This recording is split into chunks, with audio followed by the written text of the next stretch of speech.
Ngayong umagang ito mga kasabong ay ibibigay ko sa inyo ang aking special New Year's tip pagdating sa moisture control sa araw ng laban. Magat na Ngayon mga sobrang sa kasabong, munti hindi ka ko sa sobrang nasasabihin di sa ko inyo likod kung na ano ang pila inyong gagawin sa moisture control pagdating sa pointing period. Pero as a special tip mga kasabong, sasabihin ko sa inyo ang mga bagay na Sabi ko, hindi hindi ko anak, dapat sabi ko, gawin stripping no, sa pagamain, moisture banatan na. control pagdating sa araw ng laban. kaya anusam na ngayon ko Number naman one, mga kasabong, huwag ninyong painumin ng tubig ang inyong manok sa araw ng laban. Napakarami ko kasing nakikita sa sabungan na ganito ang ginagawa. Nagtitimbang ng manok. Pag nakita nila na nag-drop yung weight, papainumin nila yung manok nila ng tubig para mahabol na walang timbang. Pag ginawa nyo yan mga kasabong, sisiguraduhin ko sa inyo, sa oras ng laban, mag-i-spray ng dugo ang inyong manok. Yan din ang dahilan mga kasabong kung bakit ang tao pagka-operahan, bawal na siyang uminom ng tubig 12 hours minimum before siya operahan. Bakit? Kasi nagiging siya doon sa operating table. So mga kasabong, iwasan ninyong magpainom ng tubig sa araw ng laban. Pangalawa mga kasabong, iwasan ninyo na basain ang sahig ng inyong cockhouse sa araw ng laban. Kasi mga kasabong, pagbasa ang kanilang flooring sa araw ng laban, sigurado ako aakyat ang tubig na yan sa katawan ng inyong mga manok at ganoon na rin ang epekto na parang na rin silang pinainom. Lalo na pag malapit ng umempty ang inyong mga manok, para na silang nagiging sponge at aabsorbe nila ang moisture na nasa paligid nila kasama na yung tubig na naandun sa flooring ng inyong cockhouse. Iwasan din pag maulan ang panahon mga kasabong na spray kayo sa tela na nakalagay sa inyong mga folding boxes. Gawin nyo lamang yan kung sigurado kayo na mababa ang humidity reading sa araw ng laban. Pero bihirang mga kasabong na mababa ang humidity dito sa atin sa Pilipinas sapagkat medyo humid tayo na bansa. Doon sa Mexico mga kasabong wala yung problema kahit magbasa kayo ng flooring.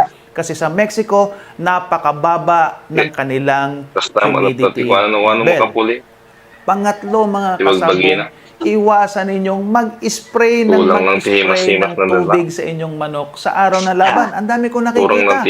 Pupunta na rin lamang sa tarian, i-sprayan pa na parang naligo ang kanilang manok sa tubig. Pag ginawa nyo yan mga kasabong, para nyo na rin pinainom ang inyong manok ng tubig at para nyo na rin siyang inilagay sa cockhouse na punong-puno ng tubig. Kasi mga kasabong, tandaan ninyo, kung lamang kayo sigurado na dry manok, sila kailangan basahin ng papasok ang tubig na yan sa kanilang katawan at pag sila ay tinamaan ng tari, sigurado mag-i-spray sila ng dugo doon sa loob ng ruweda at mabilis silang mamamatay. Mga kasabong, tandaan nyo ito. Okay lang magbigay ng tubig o di kaya magbasa ng konti ng tela ng inyong pantabi sa mga folding boxes o di kaya pero yan ay gawin nyo lamang kung talagang sobrang init ng panahon at sigurado kayo na bababa ang humidity or below 50 or 60% relative humidity ang reading ng inyong hygrometer. Ngayon mga kasabong, hindi ko sinasabi sa inyo na yan ay absolutely na bawal. Pero sa experience ko at sa experience ng napakaraming magagaling mag-point ng manok, ang paggamit niyan sa araw ng laban, yan ang magiging dahilan para matalo ang iyo.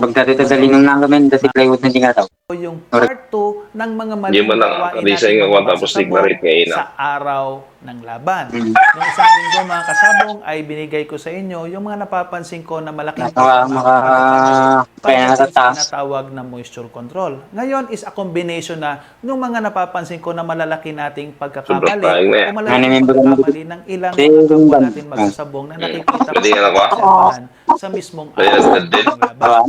Number 1, pagdating ng malapit na sa oras Makagilat ng ko kami laban. ba, Mga kasabong, ang dami kong napapansin sa mga derbies na mga ganito. May mga entries na halimbawa, start ng derby ay alas 6, Ganagar nga ako dumadating, kung alas gusto ko 5 yung tornado. na, Kasi minsan ako, iba alas 4, medyo makatal na yung Tagalog. masyado nang malapit Medyo sa makatal na yung oras Tagalog.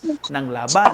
Meron kasi tayong tinatawag mga kasabong na travel and rest ratio rule. Sa madaling salita, may kinakailangan tayong sundin na batas pagdating sa haba ng travel at haba ng pahinga bago ilaban ang inyong manok.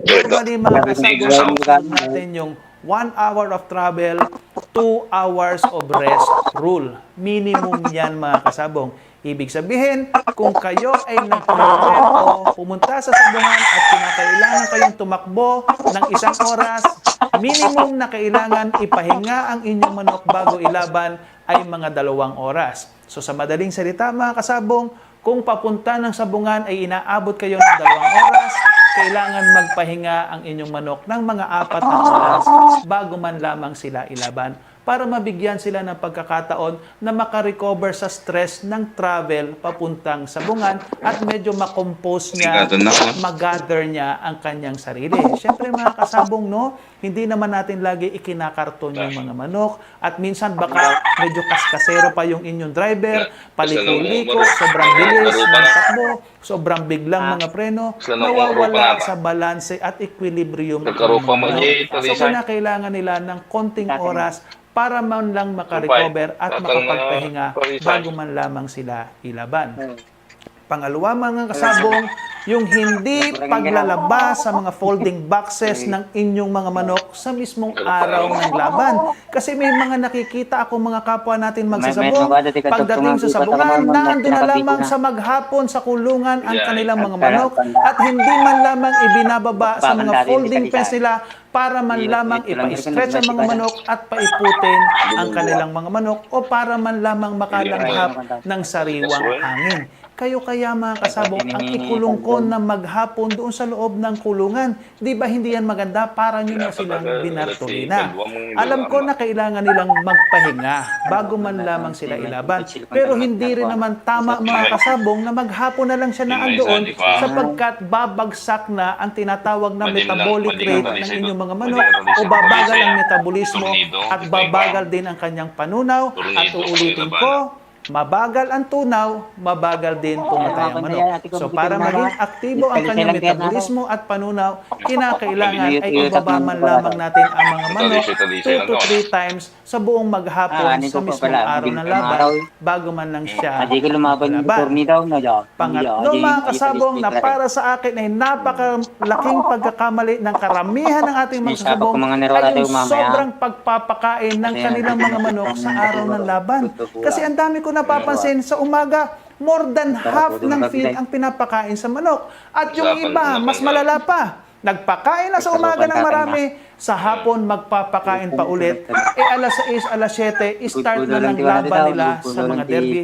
So mas lalong malaki pa ang problema kung mismong umaga nagsisimula ang mga derby sapagkat ngayon may mga derby na medyo maaga nang magsimula. Kaya pag nagpakain kayo ng marami, wala nang pagkakataon para mawala ang pinakain ninyo sa inyong manok.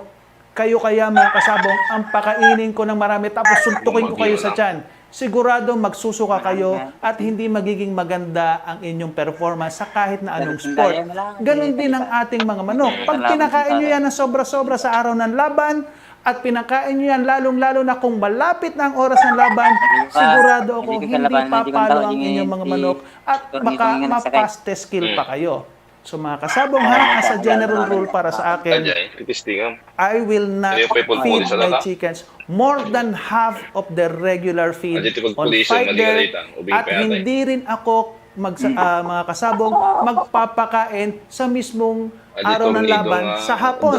Mapwera na lamang kung ang laban ko ay kinabukasan pa. Eh bihira naman yung mga ganyan, no? Yung medyo protracted na yung derby.